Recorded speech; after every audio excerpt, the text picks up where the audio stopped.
소개할 사건은 60대 남성분의 사건입니다. 채무가 5억이 넘었으니까. 근데 이분은 특이사항이 배우자분이 재산이 많으셨어요. 보증금도 수억 원대 있었고 용인의 아파트도 소유하시는 분이었습니다. 이 남성분은 직업이 그냥 근로자였는데 급여가 200만 원 정도 되시는 분이었습니다. 자, 이분은 왜 채무가 발생을 했는가? 이분이 작성한 진술서에 따르면 메르스와 사스 사태가 있을 때, 그리고 곧 이어 출연한 플랫폼 회사들 때문에 회사 매출이 급격하게 줄어들면서 부득이하게 회사에 채무가 자꾸 늘어나게 되었고, 연대 보증인이었던 본인 대표자까지 같이 채무를 지고 힘들어지게 되었다. 코로나가 있다고 그 해에 바로 힘들어지는 게 아니라 1년, 2년 버티다가 그 다음에 이제 파산하고 회생을 많이 하는 것처럼, 예전에 메르스나 사태가 있을 때도 그 해에 바로 파산하셨던 분도 있지만 몇 해 버티다가 개인회생을 하셨던 분도 많았습니다. 자, 이분이 우려하시는 게, 내가 개인회생이나 파산을 할 때 내 가족들, 배우자나 자식이나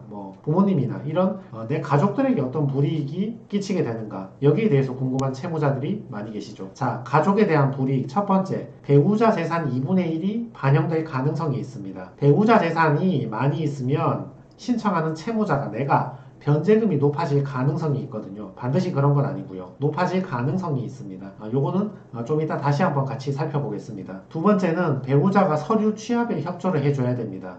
배우자가 발급받아서 제출해야 되는 서류 자체는 간단합니다. 채무자들이 배우자 몰래 하고 싶어 하시는 분들이 많이 계시거든요. 그래서 그런 분들 같은 경우는 배우자에게 좀 적당히 둘러대고 배우자의 서류를 협조받아야 하기 때문에 여기서 약간 불편함을 느낄 수가 있습니다. 사실조회라는 제도를 통해서 구청이나 은행이나 이런데 배우자 관련 서류를 직접 받아올 수도 있긴 한데, 그러면 배우자 몰래 할 수 있는 가능성이 높긴 한데, 다만 재판 기간이 좀 더 길어지는 단점이 있습니다. 자, 가족 불이익 세 번째, 사회행위 취소 소송에 걸릴 가능성이 있습니다. 채무자가 있는데 가족한테 재산을 은닉했을 경우에 채권자가 와서 야, 이거 은닉한 거 취소해라, 취소하고 재산 돌려내, 이걸 사회행위 취소 소송이라고 말합니다. 특히 회생 파산을 신청하기 직전에 채무자가 배우자나 자녀나 부모님한테 3천만 원 있는 걸 이체해버린다거나, 아니면 채무자가 운영하던 점포에 보증금 3천만 원을 배우자나 자식한테 양도하고 가게를 그대로 승계시켜버린다거나, 또는 형이 있고 아우가 있는데 형이 상속을 포기해버리는 겁니다. 그러면 아우한테 상속 재산이 전부 집중이 되겠죠. 그럼 포기한 만큼 사회행위 아니냐, 이렇게 채권자가 들어와서 이 행위를 취소하고 재산을 원위치시켜라 하는 소송입니다. 다만 이것은 회생 파산을 안 해도 이런 식으로 재산을 은닉하면 언젠가 사회행위 취소 소송을 받기는 받는 거니까, 이거는 회생 파산을 하든지 안 하든지 거의 비슷한 위험성이 될 것입니다. 자, 가족에게 불이익 네 번째, 부모님하고 형제에 대한 불이익 거의 없습니다. 재판이라는 건 기본적으로 내가 신청을 하는 거잖아요. 그러면 당사자는 나 혼자라고요. 배우자나 부모님이나 형제는 그냥 제3자예요. 나랑은 관계없는 사람들이라고요. 그러니까 원칙적으로 아무 영향을 주지 않습니다. 다만 배우자 같은 경우는 부부 재산이 공유가 됐다고 볼 가능성이 있기 때문에 좀 전처럼 그렇게 문제가, 배우자 재산이 반영될 가능성이 있다는 거고, 또는 내가 부모나 배우자한테 재산을 줬으니까 이 준 행위 때문에 사회행위 취소 소송이 걸릴 수 있다, 이런 얘기지, 그런 게 없다면 배우자나 가족이나 부모님한테는 아무런 영향을 주지 않습니다. 자, 그러면 개인회생을 하면 배우자 재산이 반영된다는 것은 무슨 뜻인가? 자, 우리가 개인회생을 하면 청산가치 이상 변제하라는 그런 규정이 있습니다. 따라서 청산가치가 높으면 변제금이 높겠죠. 청산가치가 5천만 원 있으면 36개월 동안 5천만 원 이상 변제를 해야 되니까 월 138만 원 이상 변제를 해야 되고, 청산가치가 1억 원이 있다면 36개월 동안 1억 원 이상 변제를 해야 되니까 월 277만 원 이상 변제를 해야 되니까 월급이 작은 사람들에게는 굉장히 큰 부담이 되겠죠. 그럼 청산가치가 뭐냐? 내가 가지고 있는 재산하고 비슷한데, 예를 들면 내가 예적금이 1억이 있다. 그러면 청산가치가 1억이 되니까 그거 이상 변제를 해줘야 되니까 변제금이 많이 올라갑니다. 내가 아파트를 가지고 있다. 나는 아파트가 있고 재산이 많으니까 당연히 변제도 더 많이 해야 되는 거죠. 내가 값비싼 자동차가 있다. 그러면 내 재산이 많은 거니까 변제를 그만큼 많이 해야 되는 거죠. 요거 세 개는 쉽게 이해가 됩니다. 근데 내 명의가 아닌데 배우자 명의 재산인데 그 중에서 2분의 1이 여기에 들어온다. 뭐 그런 규정이 있거든요. 자, 배우자가 재산이 2억이 있을 때 그 중에 절반인 2분의 1인 1억이 나의 청산가치에 들어오는가? 들어온다면 청산가치 1억 이상 변제를 해야 되니까 나는 36개월 내에 1억 이상 변제를 해야 되니까 월 277만 원 이상 변제해야 되는 큰 부담이 생기고, 이게 만약에 내 재산으로 청산가치로 들어오지 않는다면 내 월급이 150만 원이면 생계비 120만 원 빼고 월 30만 원만 변제하면 되니까 내 배우자 재산 2분의 1이 내 청산가치에 반영이 되고 안 되고에 따라서 변제금이 이렇게 크게 차이가 납니다. 법원의 기준을 살펴봅시다. 부부의 경우에는 부부 별산제를 취하고 있기 때문에 원칙적으로 특유재산으로 추정합니다. 다시 말해서 내 와이프의 재산은 그 사람의 특유재산이지 나랑은 관계없는 거니까 내 재산 2분의 1에 반영하면 안 된다, 그런 말입니다. 다만 다른 일반 배우자가 당해 부동산을 실질적으로 소유하기 위해서 그 대가를 부담하였는지 개별적으로 구체적으로 검토를 해서 말만 아내 명의로 돼 있지 남편이 상당한 금전을 지출해서 아내가 취득한 것이라면 당연히 나한테도 2분의 1은 반영되어야 된다, 그런 말이죠. 근데 저렇게 규정을 했으면 실질적으로 그 부동산을 취득하기 위해서 대가를 부담했는지를 검토를 해야 되는데 이게 굉장히 애매하잖아요. 부부가 산 기간이 10년, 20년이 되는데 실질적으로 부부가 같이 통장 쓰면서 생활비 쓰고 살았는데 이게 얼마에 기여를 한 거지? 15%인가? 35%인가? 똑부러지게 결정하기가 힘들잖아요. 그러니까 저런 규정하고 달리 우리 실무에서는 만연히 그냥 무턱대고 2분의 1을 채무자의 청산가치에 산입하여 불합리한 결과가 초래되기도 했다. 그래서 서울회생법원에서는 실무준칙을 개정해서 원칙적으로는 청산가치에 산입하지 말라, 2분의 1을 반영하지 말라, 배우자가 재산이 있다고 변제금을 높이지 말라, 이것을 원칙으로 하되 다만 명의신탁 같은 재산 은닉의 경우가 있다면 이때는 2분의 1을 반영해서 변제금을 높이겠다, 이렇게 규정을 해놨죠. 그래서 방금 규정은 서울만 개정을 한 것이니까 정리해보면 지방은 예전 규정과 같이 실질적으로 부담한 것이 있느냐 없느냐, 있다면 일정 부분 재산이 반영돼서 변제금이 높아지는 거고, 없다면 나랑 관계없는 재산이니까 2분의 1 반영 안 하고 빼버리는 것이고, 서울 같은 경우는 원칙적으로 내 재산에 반영하지 않고 배우자 건 배우자 재산이다. 다만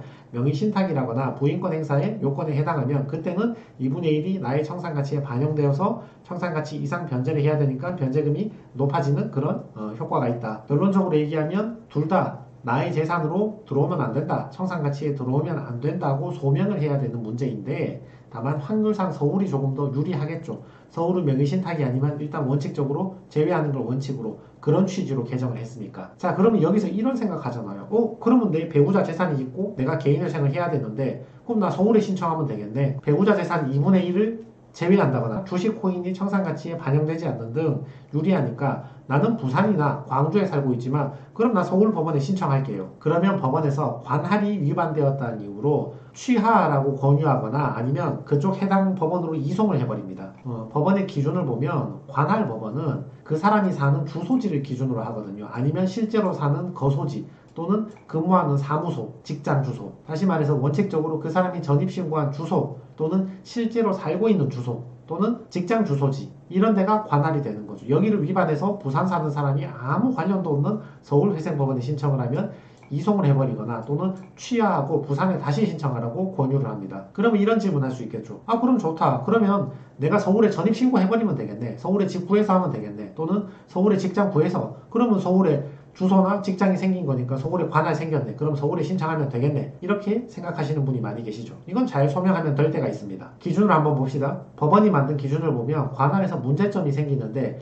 관할을 혼동해서 잘못 신청하는 그런 경우보다는 신청인이 자기 딴에 자기가 생각하기에 자기한테 유리한 판단을 내려줄 것 같은 법원에 신청하는 경우가 많다 이거죠. 그런 경우는 관할 위반을 밝히는 것을 원칙으로 하겠다, 이렇게 규정하고 있습니다. 그래서 실제로 부산이나 광주 사는 사람이 서울로 주소를 옮겨서 서울회생법원에 신청을 해보면 법원에서는 의문점을 가집니다. 아니 지금까지 부산, 광주에 살다가 갑자기 왜 혼자 서울에 왔습니까? 이거 또는 가짜 직장 아닙니까? 갑자기 서울에 왜 직장이 생겼습니까? 그럼 또 변호사는 사정을 해야죠. 이게 일자리 때문에 어쩔 수 없이 서울에 왔고 이게 사실상 이혼 상태라서 집에서 쫓겨났고 개인적 사정이 있어서 서울로 올 수밖에 없었으니까 부디 선처를 바랍니다. 이렇게 변호사는 사정을 하는 겁니다. 실제로 이분이 배우자분이 용인의 아파트를 소유하고 있고 별도로 보증금 몇 억을 들고 있다 했잖아요. 그래서 이분이 오셔서 얘기를 하시더라고요. 배우자가 보증금도 몇 억이 있고 또 자기 배우자 명의로 된 아파트도 있는데 내가 지금 지방에서 신청을 하면 이게 배우자 재산이 절반이 반영돼 버리면 나 굉장히 불리해지는 거 아니냐.